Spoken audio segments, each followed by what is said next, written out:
Un fermier ruiné a accueilli une mère célibataire avec 2 enfants qui demandait refuge dans sa ferme. Mais un jour, en revenant de voyage, il a éclaté en larmes en voyant ce qu'ils avaient fait à sa plantation. Étienne Moreau avançait, d'un pas lourd sur le chemin de terre qui menait à sa ferme. Le vent de Normandie, humide et chargé du parfum âpre de la terre, semblait murmurer autour de lui, comme pour partager son fardeau invisible. Ses bottes s'enfonçaient mollement. Dans le sol meuble, vestige des pluies récentes qui n'avaient fait qu'ajouter aux difficultés. Devant lui, la silhouette fatiguée de la ferme familiale se découpait dans le crépuscule, chaque poutre usée et chaque tuile déplacée racontant une histoire d'abandon progressif. Cela faisait plusieurs années que la chance avait déserté la ferme Moreau. Jadis prospère, elle était désormais l'ombre d'elle-même, rongée par les dettes, les récoltes maigres et une concurrence implacable. Étienne, pourtant, s'était obstiné. Il n'avait jamais cessé de croire qu'un jour les choses s'arrangeraient, que la terre qui avait nourri des générations de Moreau saurait lui rendre son amour et ses sacrifices. Mais ce soir-là, pour la première fois, il sentait la résignation poindre dans son cœur. La dernière récolte approchait et tout reposait sur elle. S'il échouait à amasser assez d'argent pour rembourser ses créanciers, la banque saisirait la propriété. Il avait calculé et recalculé chaque coût, chaque potentiel revenu, chaque gramme de blé et chaque baril de pommes de terre. Même dans le meilleur des cas, la marge était mince, presque inexistante. Il avait vendu son vieux tracteur pour acheter des semences, réparer à la main les clôtures brisées, négocier des acomptes avec ses fournisseurs. Rien n'avait été laissé au hasard, et pourtant, il savait que le hasard, justement, jouerait un rôle décisif. Étienne poussa la lourde porte de bois grinçante sur ses gonds rouillés. À l'intérieur, l'air était frais, imprégné d'odeurs de bois humide, de laine vieillie et de cendres froides. Il déposa son sac, accrocha son chapeau à un clou et s'effondra sur la vieille chaise devant la cheminée éteinte. Le silence. Seul le tic-tac de l'horloge murale et les craquements du bois se faisaient entendre, une symphonie triste pour accompagner sa solitude. Il tira de sa poche une lettre froissée, l'ultimatum de la banque reçu ce matin même. 3 mois. Il avait 3 mois pour régler ses dettes, sans quoi la ferme serait vendue aux enchères. Ses doigts, calleux et salis par des années de travail, tremblaient légèrement alors qu'il relisait les mots imprimés froidement. Une colère sourde monta en lui, non dirigée contre quelqu'un en particulier, mais contre une succession d'injustices silencieuses. Les intempéries, les mauvaises récoltes, la chute des prix, l'indifférence des acheteurs. En passant dans la cuisine pour se verser un peu d'eau, il croisa son reflet dans le carreau de la fenêtre. Il vit un homme dans la quarantaine, les traits tirés, les cheveux prématurément grisonnants, le regard durci par l'effort. Où était passé le jeune rêveur qui avait promis à son père de garder la ferme florissante? Étienne se détourna du reflet avec amertume. Le lendemain, dès l'aube, il serait à pied d'œuvre. Chaque jour compterait. Chaque graine plantée, chaque heure de labeur, chaque goutte de sueur serait son dernier pari pour sauver son monde. Et pourtant, malgré la détermination qu'il tentait de raviver en lui, une part de son âme murmurait que l'issue était presque inévitable. Ce soir-là, seul dans la vieille maison grinçante, Étienne prit une décision qu'il n'aurait jamais cru possible. S'il échouait, il quitterait la terre de ses ancêtres. Il partirait loin, recommencerait ailleurs, loin de ses souvenirs trop lourds, de ses espoirs écrasés. Mais jusqu'à ce jour-là, il lutterait de toutes ses forces. Non pour l'argent, non pour l'orgueil, mais pour l'amour silencieux qu'il portait à chaque pierre, chaque arbre, chaque brin d'herbe de sa terre natale, sans savoir que, bientôt, une rencontre inattendue viendrait changer à jamais le cours de son destin. La nuit était tombée comme une chape sombre sur la campagne normande, enveloppant les champs déserts d'une brume légère. Étienne, après une journée éreintante à inspecter les clôtures et à vérifier ses maigres cultures, s'était installé près de la cheminée où quelques bûches craquaient paresseusement. Le tic-tac de l'horloge semblait rythmer ses pensées, lourdes et inquiètes, quand soudain un bruit sec retentit à la porte. D'abord, il crut avoir rêvé. Ici, personne ne venait à l'improviste, surtout à une heure aussi tardive. Mais le coup se répéta, cette fois plus ferme, presque suppliant. Le cœur battant, Étienne se leva saisissant au passage un vieux tisonnier par réflexe. Lorsqu'il ouvrit la porte, la lumière vacillante de la lampe révéla une scène, qui le laissa interdit. Devant lui se tenait une jeune femme, grelottante sous un manteau usé, tenant par la main 2 enfants serrés contre elle. Le garçon, qui devait avoir une dizaine d'années, fixait Étienne avec un regard à la fois fier et méfiant. La fillette, plus jeune, cachait son visage dans la jupe de sa mère.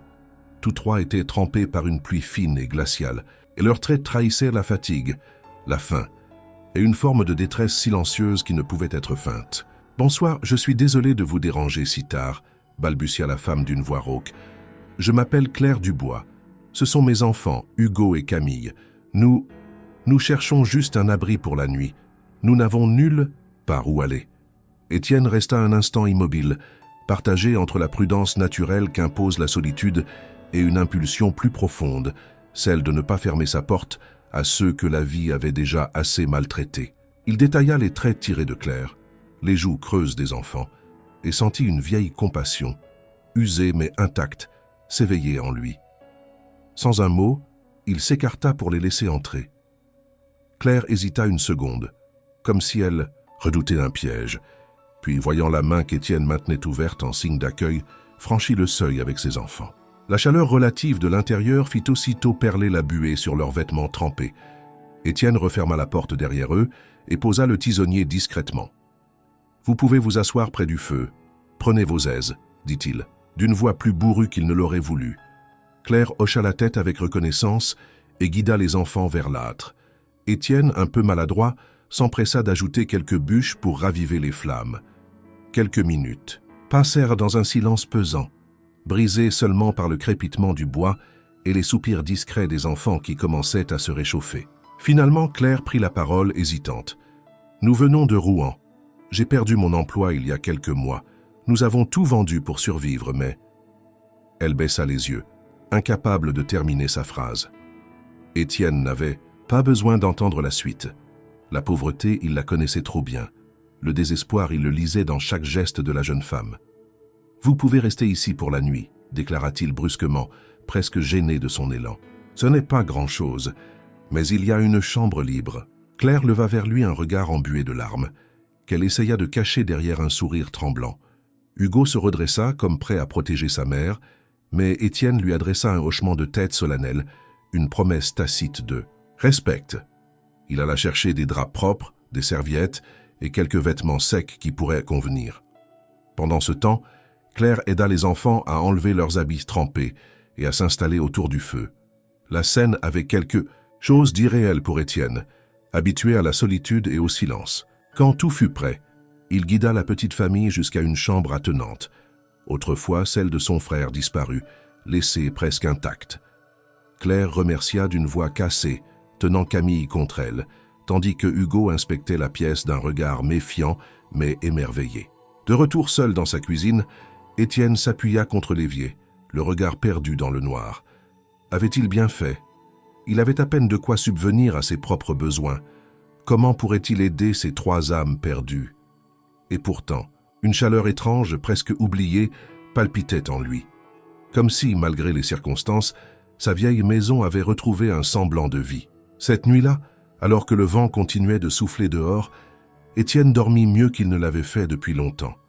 Quelque chose avait changé. Quelque chose ou quelqu'un venait peut-être de rallumer une flamme qu'il croyait à jamais éteinte. Le matin se leva sur la ferme Moreau enveloppée d'une brume légère. Étienne ouvrit les yeux avec cette sensation rare d'avoir trouvé, ne serait-ce qu'un instant, un peu de paix. Il s'habilla rapidement et descendit à la cuisine, s'attendant à trouver la maison aussi silencieuse qu'à son habitude.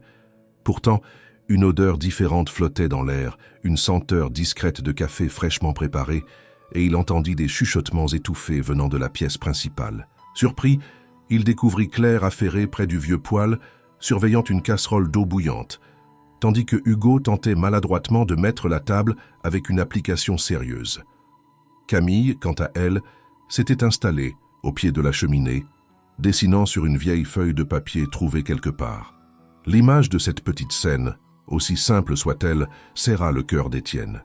Sa maison, si longtemps figée dans l'inertie, respirait de nouveau. Claire, en le voyant, s'interrompit, légèrement gênée. « Je me suis permis de préparer un peu de café. Vous aviez tout ce qu'il fallait, alors ?» balbutia-t-elle.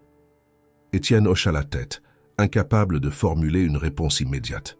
Ce simple geste, pourtant anodin, était un rappel puissant que la solitude ne lui avait pas seulement volé ses terres, mais aussi l'habitude de partager.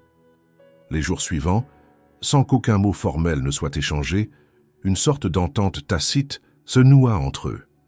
Claire s'occupait du ménage et des repas, Hugo, curieux et débrouillard, suivait Étienne dans les champs, observant, posant 1000 questions sur les outils, les plantations, les bêtes. Camille, discrète mais vive, passait ses journées entre la cuisine et le potager, s'extasiant devant chaque légume arraché à la terre. Peu à peu, Étienne remarqua des détails qui lui avaient échappé depuis des années. La porte du poulailler, autrefois bancale, avait été réparée avec quelques planches retrouvées dans le grenier. Les outils, toujours éparpillés, ça et là, étaient désormais soigneusement rangés après chaque utilisation. Même l'étable, qui sentait d'habitude la paille pourrie, semblait respirer un peu mieux depuis que Claire avait aéré et nettoyé l'endroit. Un après-midi, alors qu'il rentrait du champ, Étienne s'arrêta au seuil du hangar. Devant, lui aligné avec un soin inattendu, se trouvaient ses vieilles brouettes, ses pelles et ses bêches, toutes nettoyées et réparées dans la mesure du possible. Hugo, armé d'une lime et d'une patience admirable, tentait de redonner un semblant d'efficacité à une faucille rouillée. On pensait que si tout était en meilleur état, ce serait plus facile pour travailler, lança Hugo sans lever les yeux. Étienne sentit une chaleur muette l'envahir, une reconnaissance qu'il n'osa pas exprimer de peur de briser ce fragile équilibre. Pour la première fois depuis des mois, Étienne ne se sentit plus seul dans son combat contre la terre ingrate. Une dynamique s'était installée, subtile mais puissante.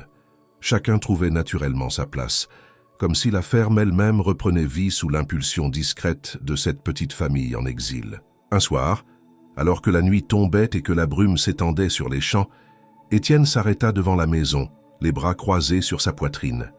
À travers la fenêtre, il voyait Claire, Hugo et Camille installés autour de la vieille table, partageant un repas frugal mais animé. Un sourire discret naquit sur ses lèvres. Il avait ouvert sa porte à des inconnus, mais, sans le savoir, il avait aussi ouvert son cœur à quelque chose de bien plus grand, l'espoir. L'aube se leva sur un ciel pâle et silencieux. Étienne, les épaules déjà lourdes de la journée à venir, savourait un rare moment de tranquillité, assis sur le perron avec une tasse de café entre les mains. À l'intérieur, il entendait Claire préparer les enfants pour leurs petites tâches quotidiennes, un rituel nouveau qui s'était installé naturellement au sein de la ferme. Alors qu'il méditait sur cette étrange et douce routine, un bruit de moteur brisa le silence matinal. Une vieille camionnette, couverte de boue et de poussière, s'arrêta devant la ferme. Étienne reconnut immédiatement le logo effacé sur la portière. C'était celle de Jean-Baptiste Renaud, un fournisseur de semences et de matériel agricole qu'il connaissait depuis son enfance. Jean-Baptiste descendit précipitamment du véhicule, une enveloppe froissée à la main. Son visage buriné par le vent portait une expression grave qui fit aussitôt monter l'inquiétude en Étienne. « Étienne, il faut que tu viennes. Aujourd'hui. » Sa voix était tachée, lourde de sous-entendus. Une opportunité rare. Une cargaison de semences de première qualité vient d'arriver par erreur à Caen. Ils cherchent à s'en débarrasser rapidement, à prix dérisoire. Mais il faut être là en personne pour récupérer et signer les papiers. Étienne sentit son cœur s'emballer. C'était peut-être sa dernière chance de relancer correctement ses cultures, d'assurer une récolte capable de sauver la ferme. Mais partir signifiait laisser la propriété sans surveillance pendant au moins 2 jours, le temps d'aller et revenir de Caen, de négocier, de charger les sacs. Étienne baissa les yeux vers la terre sèche sous ses bottes, hésitant. « Si tu n'y vas pas maintenant, c'est perdu », ajouta Jean-Baptiste avant de remonter dans son véhicule, laissant derrière lui l'odeur âcre du gasoil. Le fermier resta un long moment debout, à fixer la poussière retombant lentement. Il savait qu'il n'avait pas le choix. Il retourna dans la maison, où Claire étendait du linge près du feu. En le voyant entrer avec cette expression fermée, elle comprit immédiatement que quelque chose n'allait pas. « Je dois partir », dit-il simplement. « Une affaire urgente. Je serai absent 2 ou 3 jours. » Claire hocha la tête, grave mais sans poser de questions. Étienne hésita un instant, cherchant les mots pour exprimer ses craintes, mais en voyant Hugo ramasser un seau avec assurance, Camille enfilait ses bottes en caoutchouc avec détermination, et Claire resserrait son châle autour de ses épaules avec calme, il sentit une confiance nouvelle naître en lui. « Prenez soin de la maison. Faites juste attention aux clôtures et aux animaux. » ajouta-t-il maladroitement. « Nous nous en occuperons, » répondit Claire avec un sourire pâle mais ferme. Avant de partir, Étienne prit soin de leur montrer les recoins les plus importants. Le puits où puiser l'eau, le stock de fourrage. Dans la grange, les réserves de graines précieuses cachées dans une armoire verrouillée par une simple clé. À chaque explication, Claire et Hugo écoutaient attentivement, posant des questions pertinentes, notant mentalement chaque instruction. Finalement, après avoir tout vérifié, Étienne monta dans sa vieille camionnette, le cœur serré. Il jeta un dernier regard vers la maison. Claire faisait signe de la main. Hugo se tenait droit et Camille, à moitié cachée derrière sa mère, agitait un mouchoir blanc. Il s'éloigna sur la route cahoteuse, emportant avec lui un poids d'inquiétude et une étincelle d'espoir. Il ne pouvait pas savoir que, durant son absence, quelque chose d'inattendu germerait à la ferme Moreau, bien plus précieux que toutes les semences du monde. Le premier jour après le départ d'Étienne, la ferme sembla retomber dans un calme presque irréel. Claire, Hugo et Camille s'étaient levés de bonne heure, décidés à ne pas laisser la maison s'assoupir dans l'absence de son propriétaire. Après un petit déjeuner frugal, ils s'attelèrent chacun à leur tâche, mais bientôt un plan plus vaste se dessina entre eux, mus par un mélange de gratitude et de désir de rendre à Étienne ce qu'il leur avait offert sans rien attendre. En retour, le soleil venait à peine de percer la brume matinale que Claire rassembla les enfants près du vieux puits. D'une voix basse, presque conspiratrice, elle leur parla de son idée. Redonner vie à la terre abandonnée avant qu'Étienne ne revienne. Ses connaissances en jardinage, acquises auprès de son propre père fermier, pourraient être mises à profit. Hugo, dont l'esprit débordait de curiosité et d'énergie, se montra tout de suite enthousiaste. Camille, plus discrète, hocha timidement la tête, déjà prête à aider de ses petites mains agiles. Toute la journée, une activité fébrile s'empara de la ferme. Claire passa des heures à inspecter les champs laissés en jachère, identifiant les zones encore fertiles, les coins où la terre semblait prête à recevoir des graines. Pendant ce temps, Hugo explorait le hangar, dénichant des outils oubliés, des sacs de semences précieuses et même des morceaux de tuyaux usés qu'il rêvait déjà de transformer en un système d'irrigation rudimentaire. Camille, sous la supervision de sa mère, commença à débarrasser les parcelles envahies par les mauvaises herbes, arrachant patiemment racine après racine, sa petite silhouette se déplaçant lentement dans l'immensité des champs.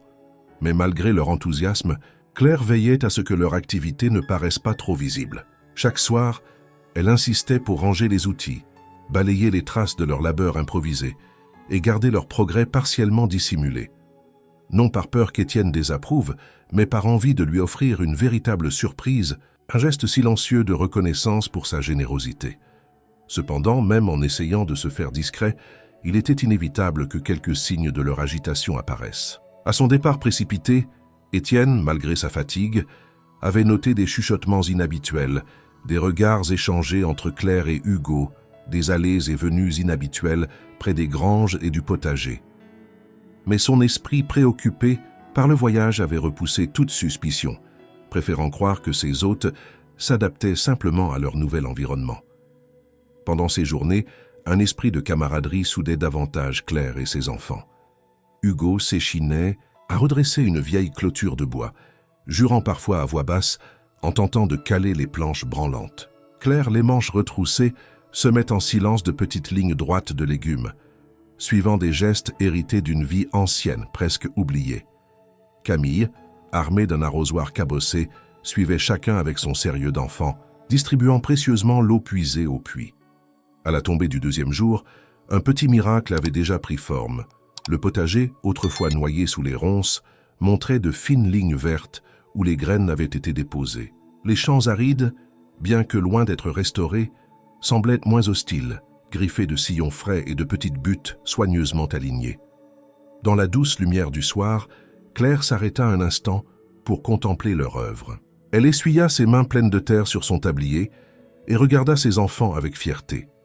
Malgré la fatigue visible sur leurs visages, leurs yeux brillaient d'un éclat rare, celui de ceux qui bâtissent, même modestement, quelque chose de neuf. « Il ne faut pas s'arrêter », souffla-t-elle à Hugo, qui hochait déjà la tête avec détermination. Il faut que tout soit prêt quand il reviendra. La nuit tomba lentement, enveloppant la ferme d'une paix nouvelle. Dans la maison, chacun dormit d'un sommeil lourd, bercé par l'épuisement mais aussi par la satisfaction secrète d'avoir contribué, même modestement, à raviver une terre presque morte. Sans le savoir, Claire, Hugo et Camille tissaient un fil invisible, une promesse silencieuse que, quoi qu'il arrive, ils ne laisseraient pas cette ferme, ni son propriétaire, sombrer sans lutter. Le troisième jour, dès les premières lueurs de l'aube, un bruit familier fendit le calme de la campagne, le vrombissement capricieux du vieux moteur de la camionnette d'Étienne. La poussière soulevée par les roues semblait annoncer son retour comme un signal discret mais irréfutable. Il n'avait pas prévu de revenir aussitôt, mais l'affaire à Caen s'était conclue plus rapidement qu'espéré. Il avait réussi à sécuriser les semences à un prix défiant toute concurrence, mais son esprit, malgré cette victoire, n'avait cessé de vagabonder vers sa ferme, inquiet de ce qu'il retrouverait en son absence.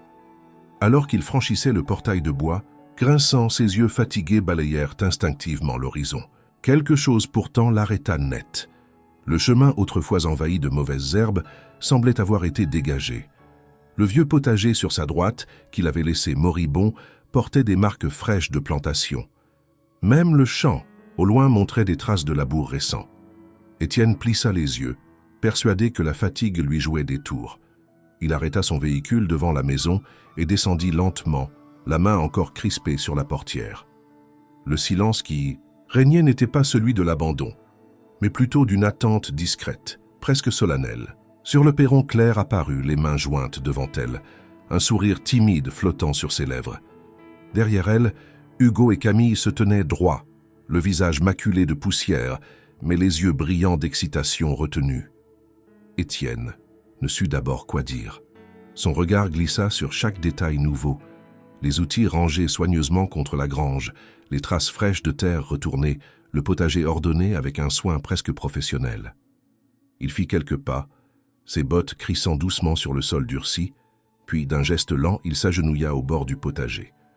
Ses doigts, calleux, plongèrent dans la terre encore humide. Il sentit la vie renaître sous ses paumes, une vie qu'il croyait éteinte depuis des mois.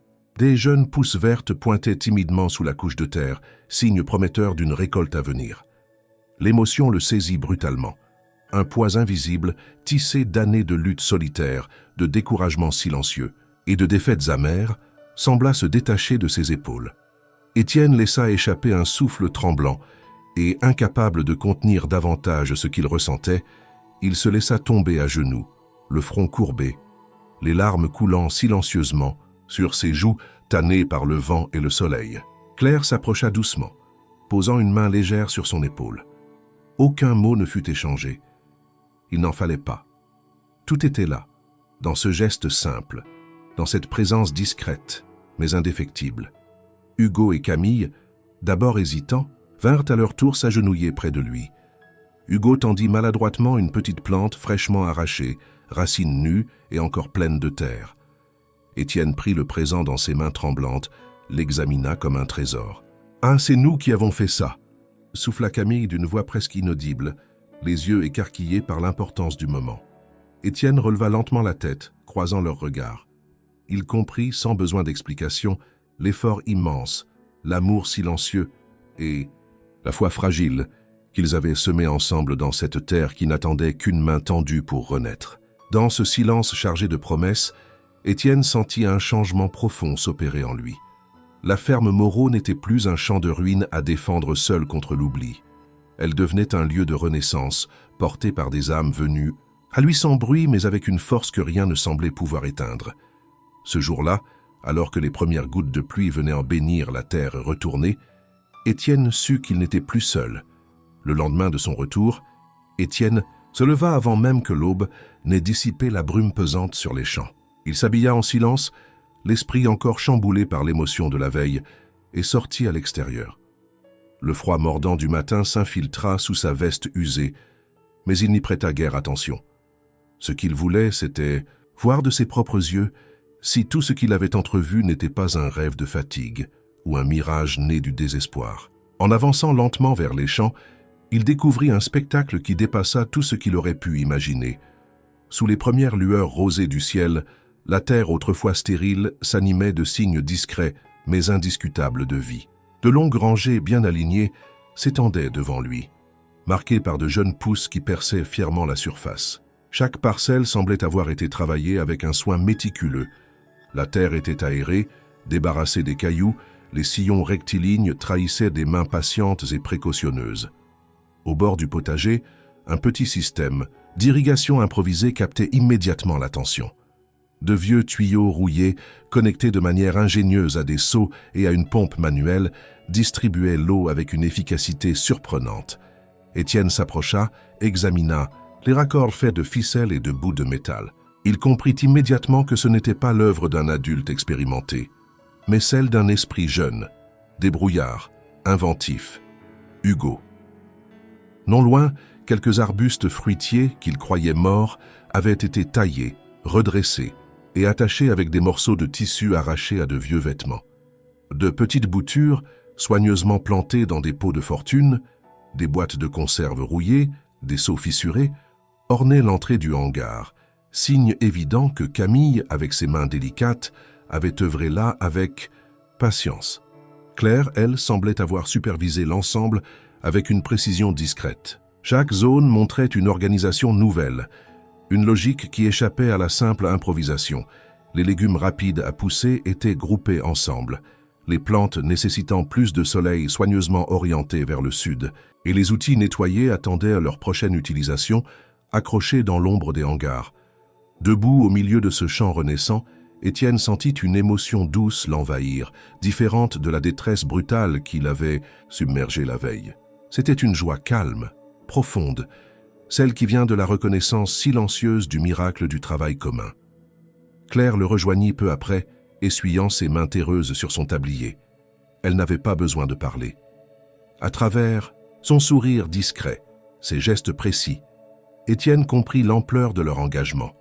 Ils n'avaient pas seulement entretenu la ferme en son absence, ils l'avaient réveillée d'un sommeil de mort. « Nous avons utilisé les graines que vous aviez mises de côté », dit Claire enfin, rompant le silence d'une voix hésitante. « Et quelques idées à nous, j'espère que cela vous va. » Étienne secoua la tête, incapable de trouver les mots justes pour exprimer ce qu'il ressentait. Il s'accroupit, prit une poignée de terre entre ses doigts, la laissa glisser lentement. Il se redressa enfin, regarda Claire droit dans les yeux et articula simplement « C'est magnifique. Merci. » À cet instant, Hugo surgit du hangar, brandissant fièrement une sorte de chariot bricolé à partir de roues dépareillées et de planches clouées grossièrement. Il l'avait conçu pour transporter les sacs de semences plus facilement dans les champs. Camille, de son côté, arriva en courant, un bouquet de jeunes pousses à la main, qu'elle tendit solennellement à Étienne comme une offrande. Le fermier, ému, accepta le bouquet avec un sourire éclatant qu'il ne s'était pas permis depuis des années. Il comprit alors que cette ferme, qui avait été pour lui un fardeau solitaire, devenait entre leurs mains un projet vivant, vibrant, bâti sur l'entraide, l'intelligence et l'amour silencieux de la terre. Alors que le soleil montait lentement dans le ciel, dissipant les dernières brumes, Étienne, Claire, Hugo et Camille se mirent au travail, côte à côte, unis par un lien invisible mais indestructible. Ensemble, ils ne voyaient plus la ruine, d'autrefois mais un avenir possible, tangible, presque à portée de main. La ferme Moreau que beaucoup considéraient comme condamnée renaissait sous leurs yeux, portée par une force que ni la misère ni l'abandon n'avaient réussi à éteindre. Les jours qui suivirent furent empreints d'une énergie nouvelle à la ferme Moreau. Dès l'aube, la petite famille et Étienne travaillaient côte à côte, entretenant les semences déjà plantées, étendant les sillons, consolidant les structures improvisées qui soutenaient cette fragile renaissance. Sous leurs efforts, combinés, la ferme respirait enfin, vibrante d'une activité que les saisons précédentes n'avaient pas su raviver. Un soir, alors que le crépuscule teintait le ciel de nuances pourpres et que la brume s'étirait paresseusement sur les champs, Étienne et Claire restèrent assis sur le perron, observant les enfants courir entre les rangées de légumes, en riant aux éclats. Il y avait dans l'air une légèreté oubliée, comme une vieille chanson qu'on croyait perdue. Étienne, les bras croisés, se surprit à sourire sans retenue, une habitude qu'il croyait à jamais enterrée sous les années de labeur solitaire. Le silence confortable qui s'était installé entre eux fut rompu par Claire, dont la voix, douce et légèrement tremblante, trahissait une nervosité inhabituelle. « Étienne, commença-t-elle, hésitante, il y a quelque chose que je dois vous dire. » Il tourna la tête vers elle, intrigué. Claire jouait machinalement avec l'ourlet de son tablier, le regard baissé vers ses mains. « Je ne voulais pas imposer quoi que ce soit en arrivant ici. Vous aviez déjà tellement fait pour nous sans poser de questions. Mais je ne pouvais pas rester sans rien faire en voyant l'état des champs. » Elle leva enfin les yeux vers lui, des yeux brillants, non de larmes, mais d'une émotion contenue. « Mon père était fermier, comme vous. Quand j'étais enfant, il m'emmenait avec lui dans les champs, m'apprenait à reconnaître la bonne terre, à planter au bon moment, à soigner les cultures comme on soigne un enfant malade. Quand tout a basculé pour nous, quand j'ai perdu mon emploi, mes souvenirs de cette vie-là sont revenus. C'est tout ce que je pouvais offrir, ici. Un peu de ce savoir, un peu d'aide. » Étienne resta silencieux un moment, absorbant ses paroles avec une attention muette. Il comprenait, plus qu'il ne pouvait l'exprimer, ce que signifiait transmettre l'amour de la terre, ce que cela coûtait aussi d'admettre que l'on possédait encore quelque chose à donner, même après tout avoir perdu. Claire poursuivit, d'une voix plus assurée. « J'ai enseigné à Hugo et Camille tout ce que je savais. Ils sont si rapides à apprendre, si désireux de bien faire. Nous voulions que vous voyiez que vous n'étiez pas seul dans ce combat, que cette ferme, si elle est prête à renaître, c'est aussi parce que vous avez tendu la main à des étrangers sans rien attendre en retour. » Étienne sentit sa gorge se serrer. Il n'aurait jamais imaginé que son geste spontané d'hospitalité puisse engendrer une telle dévotion, un tel engagement. Loin d'être un simple remerciement, ce qu'ils avaient accompli ensemble était un acte d'amour, silencieux mais inébranlable. Sans trouver les mots, il posa sa main sur l'avant-bras de Claire, un contact bref mais chargé de reconnaissance. Ce geste, plus que toute réponse verbale, scella une complicité nouvelle entre eux. À cet instant, Hugo arriva en courant, brandissant un étrange assemblage de bois et de cordes. « Regardez !» s'écria-t-il, fier comme un coq. « C'est pour transporter plus d'eau en une fois !» Étienne éclata d'un rire franc, un son clair et chaleureux qui sembla illuminer la soirée naissante. Claire riait aussi, et Camille, sautant de joie, tira sa mère par la main pour l'entraîner vers leur dernière invention. Ce soir-là, autour d'un repas simple partagé sous les étoiles, Étienne ressentit plus que jamais que la ferme Moreau n'était plus seulement une terre à sauver. Elle devenait un foyer, une promesse d'avenir, portée par des mains qui, ensemble, sauraient de bâtir bien plus qu'une récolte, une véritable nouvelle vie. Dans le silence complice qui suivit, le repas, alors que les enfants s'endormaient blottis contre leur mère, Étienne leva les yeux vers le ciel constellé. Pour la première fois depuis longtemps, il remercia silencieusement la vie, non pour ce qu'elle avait pris, mais pour ce qu'elle avait fini par lui offrir. Le lendemain, à peine le soleil avait-il effleuré l'horizon que la ferme Moreau était déjà en effervescence. Hugo, emporté par l'élan des jours précédents, avait réveillé tout le monde aux premières lueurs, débordant d'une excitation presque contagieuse. Il avait une idée nouvelle, une de ces inventions folles dont il parlait parfois à voix basse avec sa sœur, mais cette fois, il était décidé à la réaliser. Sous le regard amusé d'Étienne, Hugo s'attela à transformer de vieux barils, rouillés, retrouvés derrière le hangar en réservoir d'eau de pluie. Avec un système de rigoles improvisé à partir de tôles ondulées et de vieilles gouttières déterrées, il installa un dispositif capable de canaliser l'eau directement vers les parcelles les plus assoiffées. Étienne, sceptique au début, dut reconnaître que l'idée était ingénieuse et surtout adaptée aux moyens dérisoires dont il disposait. Pendant que son frère s'affairait avec marteau et ficelle, Camille s'était donné pour mission de répertorier les différentes « zones de culture » à l'aide de morceaux de bois taillés grossièrement et peints avec de la boue mélangée à des pigments naturels. Elle créa des panneaux indiquant ce qui avait été semé – carottes, pommes de terre, salades. Chaque planchette, bien que modeste, offrait à la ferme une allure d'organisation nouvelle, presque professionnelle. Claire, quant à elle, n'était pas en reste. Observant les efforts de ses enfants, elle décida de remettre en état le vieux poulailler à l'abandon. Elle rafistola les clôtures, nettoya les perchoirs et prépara même quelques abris improvisés pour d'éventuels futurs pensionnaires. Étienne l'aida volontiers, retrouvant avec elle un rythme de travail naturel, fait de gestes précis et d'échanges sobres, mais profondément complices. Au fil des heures, la ferme se transformait sous leurs mains agiles. Les outils que Hugo avait rafistolés retrouvaient une seconde jeunesse. Pelles renforcées par des pièces de métal, tordues, bêches affûtées à la main, brouettes consolidées par des planches de récupération. Chaque objet portait désormais la marque visible de l'ingéniosité et de la détermination. Étienne observait cette effervescence avec un mélange d'admiration et d'étonnement. Lui qui, depuis tant d'années, avait vu la ferme s'effondrer lentement sous le poids de l'usure et du découragement, assistait maintenant à une véritable métamorphose, non par des moyens coûteux ou des interventions spectaculaires, mais par la somme de 1000 petites actions, chacune empreinte d'amour et de foi en l'avenir. Un après-midi, alors qu'il faisait une pause sous le grand chêne qui dominait les champs, Hugo se tourna vers Étienne, les yeux pétillants d'idées. « J'ai pensé aussi à un moyen de mieux irriguer les rangées du fond, » dit-il, brandissant un croquis grossier dessiné sur un morceau de carton. « On pourrait creuser de petits canaux et utiliser la pente naturelle du terrain pour guider l'eau. Ça ne coûterait rien. » Étienne prit le carton entre ses mains calleuses, examinant les traits maladroits mais pleins de logique. Il leva les yeux vers le garçon, puis vers Claire, qui le regardait en silence, attendant son verdict. Il hocha lentement la tête, incapable de dissimuler son émotion.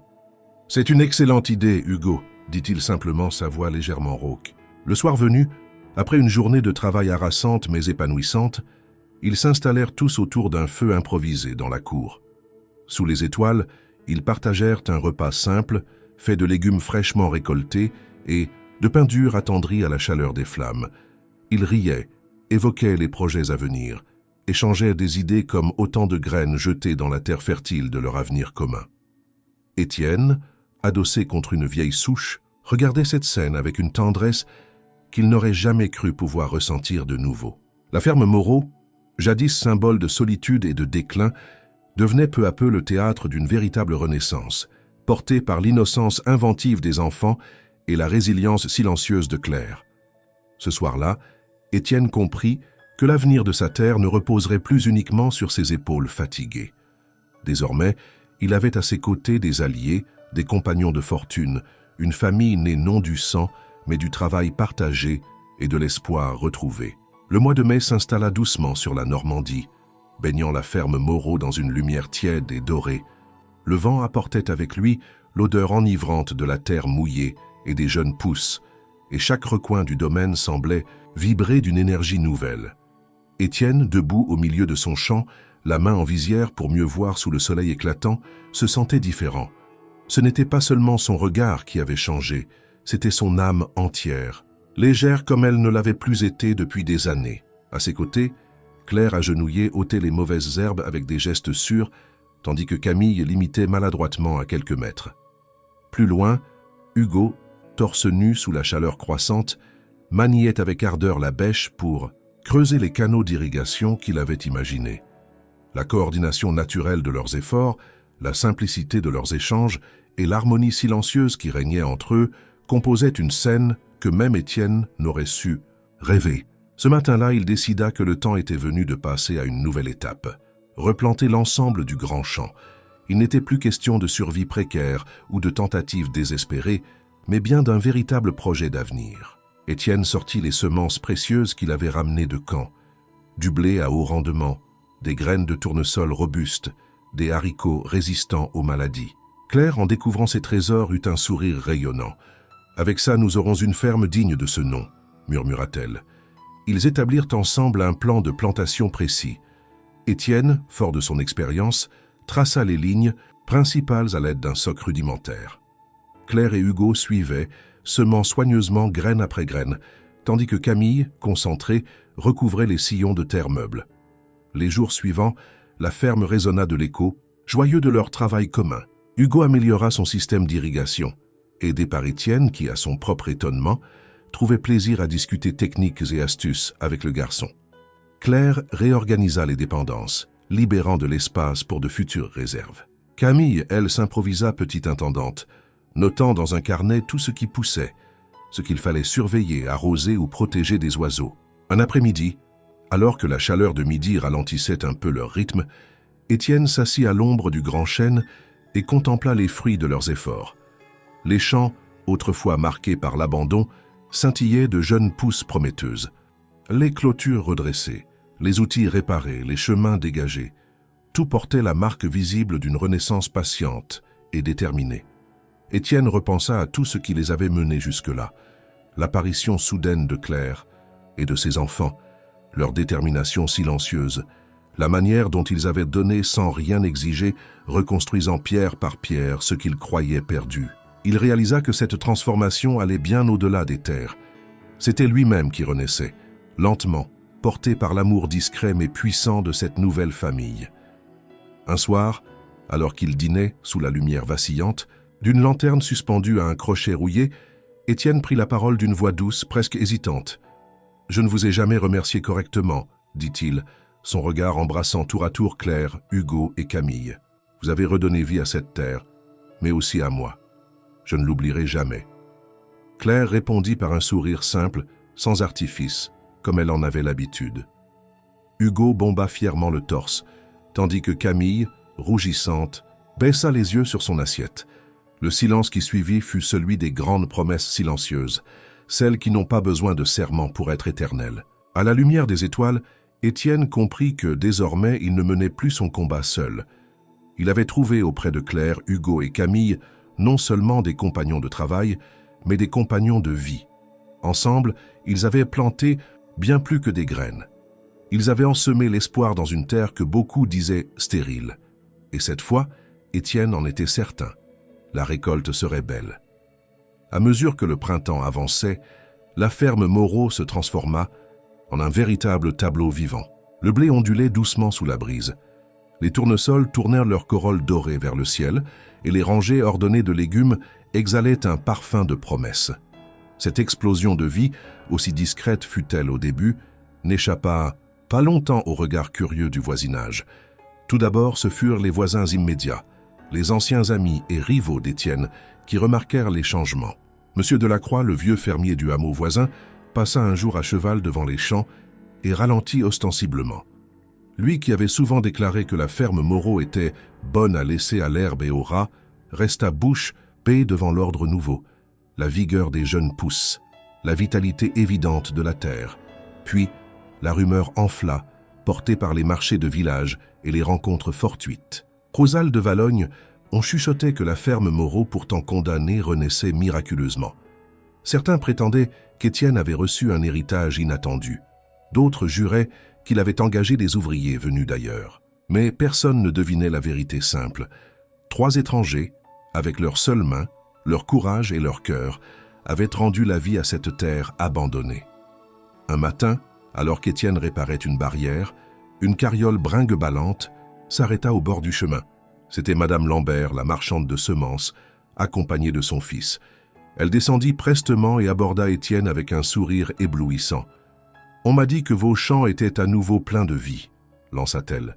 « Si vous avez besoin de semences supplémentaires ou de plants, je peux vous faire un bon prix. » Et elle baissa la voix en se penchant légèrement. « Si votre production tient ses promesses, je connais des acheteurs qui paieraient cher pour du blé et des légumes aussi sains. » Étienne, abasourdi, n'eut d'autre choix que d'accepter sa carte et de promettre d'y réfléchir.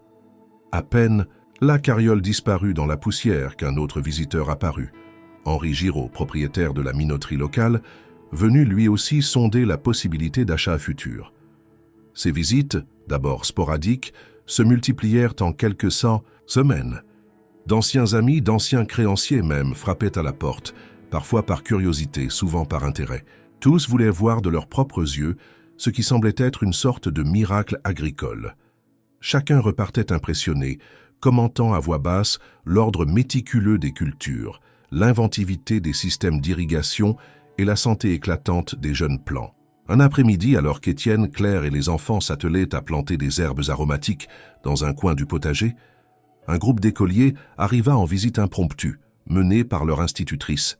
Elle expliqua que la transformation de la ferme était devenue un sujet d'étude dans la petite école du village, un exemple vivant de persévérance et de travail communautaire. Camille, d'abord intimidée, guida fièrement quelques enfants à travers le potager, expliquant avec sérieux la différence entre la menthe et le basilic. Hugo montra à d'autres son système d'irrigation bricolé, déclenchant des exclamations émerveillées. En observant cette scène, Étienne sentit une fierté silencieuse enfler en lui. Ce n'était plus seulement sa ferme, c'était un symbole pour toute la communauté. La preuve que, même dans les circonstances les plus désespérées, l'espoir pouvait renaître si on lui offrait de l'amour, du travail et un peu de foi. Le bouche à oreille finit par atteindre même les commerçants des villages alentours. Certains proposèrent d'acheter à l'avance des parts de la future récolte, garantissant ainsi un revenu immédiat à la ferme. D'autres offraient des PC, outils, des semences rares, des conseils. En quelques semaines, la ferme Moreau passa du statut de domaine moribond à celui de modèle de résilience. Une soirée, alors qu'ils étaient tous réunis autour du feu de camp désormais rituel, Étienne se leva et leva son verre en terre cuite. « À vous, Claire, Hugo, Camille. Sans vous, tout cela ne serait jamais arrivé. Vous avez transformé cette terre, et vous m'avez transformé moi-même. » Claire baissa modestement les yeux. Hugo leva fièrement son verre et Camille éclata d'un rire cristallin. La nuit, claire et douce, semblait écouter leur voix avec bienveillance. Ils ne le savaient pas encore, mais ce qu'ils avaient, bâti ensemble, dépassait de loin les limites de la ferme. Ils avaient semé des graines invisibles dans le cœur de ceux qui les entouraient, des graines de courage, d'entraide et de foi en l'impossible. L'été s'installa pleinement sur la Normandie, inondant les champs d'une lumière éclatante et d'une chaleur bienvenue. À la ferme Moreau, la terre rendait enfin tous les efforts consentis au fil des mois. Jour après jour, les pousses, fragiles, étaient devenues des plantes robustes, et les semences, semées avec foi et persévérance, avaient germé pour former un spectacle que même Étienne, dans ses rêves les plus obstinés, n'aurait jamais osé imaginer. Depuis le sommet de la colline qui surplombait le domaine, le paysage était transformé. Une mer dorée de blé ondulait sous la caresse du vent, ponctuée ici et là de taches éclatantes où les tournesols levaient leurs visages radieux vers le ciel. Les potagers débordaient de légumes, les rangées droites et colorées dessinaient des arabesques harmonieuses dans le grand champ rénové. Étienne se tenait debout au sommet de cette colline, Claire à ses côtés, Hugo et Camille courant devant eux dans les hautes herbes. Le fermier sentait son cœur battre au rythme de ce paysage vivant, de cette terre qu'il avait failli perdre et qui se dressait désormais avec fierté, preuve éclatante de leur victoire silencieuse contre le désespoir. La moisson approchait. Chaque jour, le soleil semblait grossir les épis de blé, mûrissant les fruits et les légumes dans un éclat de couleur chaude. Les premières récoltes du potager avaient été vendues avec succès au marché local, attirant même des acheteurs de villages voisins. Les commandes pour la future production de blé affluaient, assurant à la ferme des revenus suffisants pour couvrir les dettes qui, naguère, semblaient insurmontables. Mais au-delà de ces réussites matérielles, c'était un changement plus profond qui nourrissait la véritable transformation du domaine. Chaque recoin de la ferme portait désormais la marque indélébile de l'amour et du travail collectif. Les barrières redressées par Hugo, les herbes aromatiques plantées par Camille, les outils réparés par Claire, les champs labourés, ensemble au prix de milliers de gestes patients. Un après-midi, alors qu'ils travaillaient à installer des filets pour protéger les fruits mûrs des oiseaux gourmands, Étienne s'arrêta, la main posée sur un piquet en bois, et observa Claire en train d'expliquer patiemment à Camille comment nouer correctement un filet. Hugo, non loin, bricolait encore une de ses inventions, cherchant à améliorer un système d'irrigation qu'il voulait rendre automatique à l'aide d'un vieux minuteur rouillé. Ce tableau, simple et lumineux, réchauffa le cœur d'Étienne, plus sûrement que la chaleur du soleil.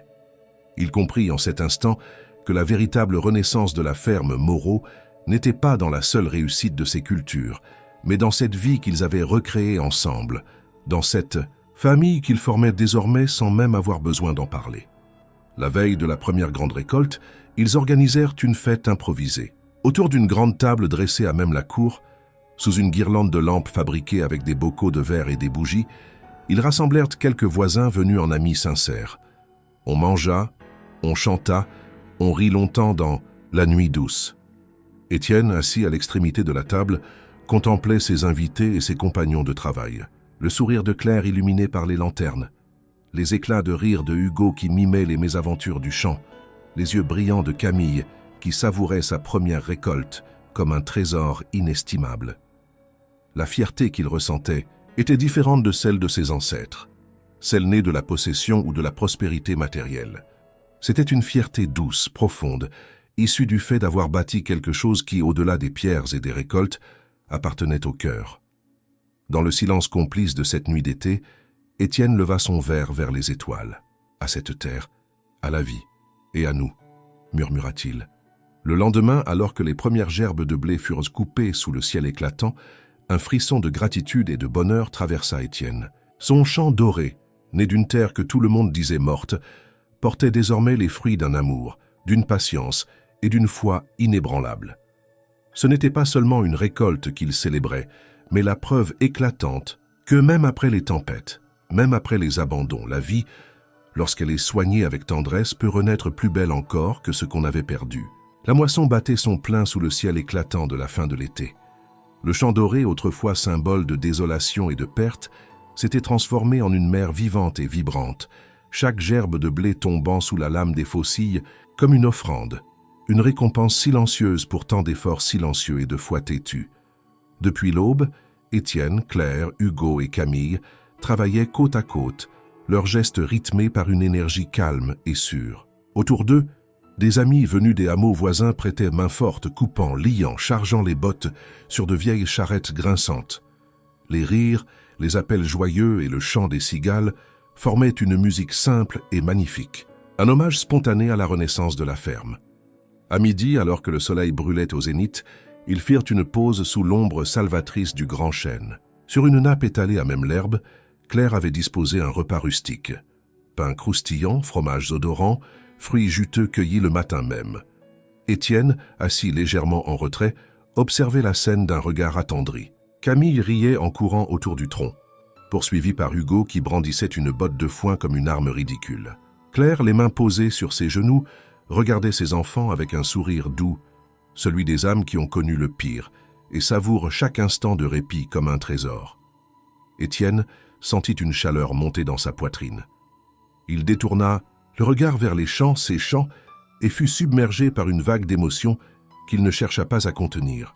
Les larmes, d'abord timides, roulèrent librement sur ses joues burinées.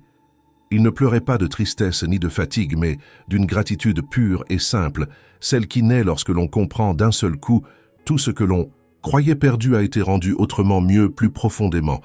Il revit dans un éclair tout ce qui avait précédé cet instant, la solitude des longues nuits d'hiver, la peur muette de perdre la ferme, la douleur de voir la terre mourir sous ses yeux.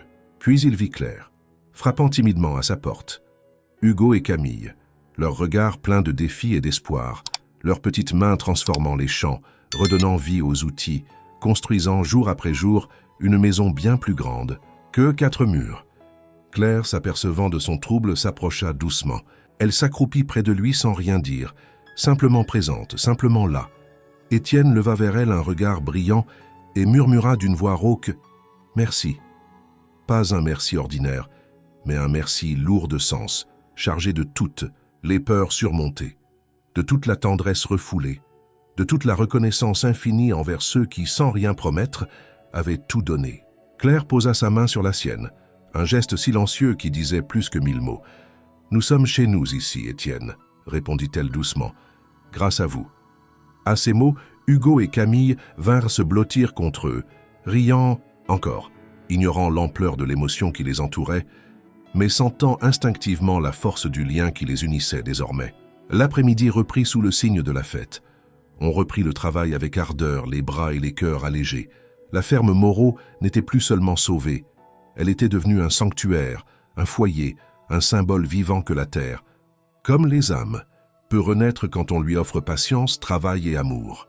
Lorsque le soir tomba enfin, couvrant la campagne d'un voile doré, Étienne, assis sur le vieux perron, regardait Claire, Hugo et Camille jouer entre les gerbes de blé. Dans leur rire, dans la lumière qui caressait les champs moissonnés, il lisait la promesse silencieuse d'un avenir qu'il n'avait plus peur d'espérer. Le vent léger apporta jusqu'à lui l'écho de leur voix, et pour la première fois depuis bien longtemps, il se permit de rêver à demain, serein, entouré non d'illusions, mais de la richesse véritable, celle des cœurs qui savent aimer sans condition et des mains qui savent bâtir même dans la poussière. Ce jour-là, en silence, Étienne jura de ne plus jamais oublier cette leçon précieuse. La véritable fortune ne se mesure ni en terre, ni en récolte, ni en or, mais dans les âmes qui choisissent de marcher à vos côtés lorsque tout semble perdu. Et sous les étoiles naissantes, il sut que sa ferme, sa maison, sa famille étaient désormais invincibles.